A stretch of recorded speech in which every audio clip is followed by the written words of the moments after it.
হে hi everyone, আমি Rumpi from রুম্পিস makeover. আজ বেরিয়ে পড়েছি ব্রাইডের উদ্দেশ্যে। ব্রাইডের লোকেশন আমরোহা কদমতলা। তো আমরা এখন অটোতে চেপে পড়েছি সেখানে যাওয়ার জন্য। আর আমি এই ভিডিওতে এই প্রথমবার আমি ভয়েস ওভার করছি। এর আগের ভিডিওতে ভয়েস ওভার করেছিল আমার বোন, কারণ আমি সেরকম পারি না। এইটা একবার ট্রাই করেই দেখি কতটা পারি না পারি।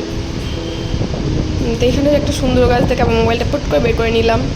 এখন আবার অটো থেকে নেমে টোটোতে চেপে পড়েছি। এবার টোটো থেকে আমরা এখন যাব দিদির বাড়ি। দিদির বাড়ি থেকে খাওয়া দাওয়া করে আবার বেরিয়ে পড়েছি বাইকে। এবার আমরা চলে যাব ব্রাইডের লোকেশানে। ব্রাইডের বাড়ি এবার পৌঁছে গেলাম। ব্রাইডের বাড়িতে বাড়ি চল, তারপরে তাদের সব শাড়িগুলো নিয়ে গেছিলেন। চলে এলাম যেগুলো যেটা সাজানোর কথা ছিল যে বাড়িটাতে সেইখানে। তো দুটো শাড়ি আমি অলরেডি পিন করে রেখে দিয়েছি, আবার একটা শাড়ি প্লেট করতে শুরু করেছি। এটা ব্রাইডের শাড়িটা, যেটা এখন আমি প্লেট করছি। তো প্লেট করে আবার অনেকটা টাইম আমাদেরকে বসতে হয়েছিল। 4টে টাইম ছিল। আমরা সমস্ত কিছু রেডি করে বসেছিলাম। বোন তো এখানে বসে বসে মোবাইল দেখছিল, আর আমি সমস্ত কিছু আবার রেডি করে ছোট্ট একটা ক্লিপ নিয়ে নিলাম। তারপরে অনেকটা টাইম বসে থেকে কী করবো বুঝতে না পেরে এখানে গান করছি।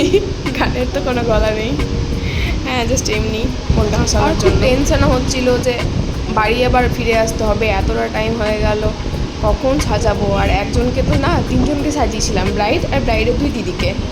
তারপর 6:30টার সময় ব্রাইডকে বসিয়ে দেবো ফেস মেকআপ করার জন্য। শাড়িটা আগে পরাবো না, কারণ শাড়িটা যদি আমি আগে পরাতাম তো ঘেমে যেত, কারণ সেদিন প্রচুর গরম ছিল। তো প্রথমে মেকআপ করে তারপর তার হেয়ার করে তারপর শাড়ি পরিয়েছিলাম। ফাইনাল লুকের কোনো ক্লিপ নিতে পারিনি, কারণ কোনো লাইটের তেমন একটা ব্যবস্থা ছিল না, আর আমার কাছেও রিং লাইট ছিল না। তো ব্রাইডের ফাইনাল লুক দেখে বলবেন কেমন হয়েছে। 3জনের মেকআপ কমপ্লিট হয়েছিল 10টার মধ্যে। তারপরে বাড়ির ফটো এখানে মিসিং আছে, নিতে পারিনি। Thanks for watching, by.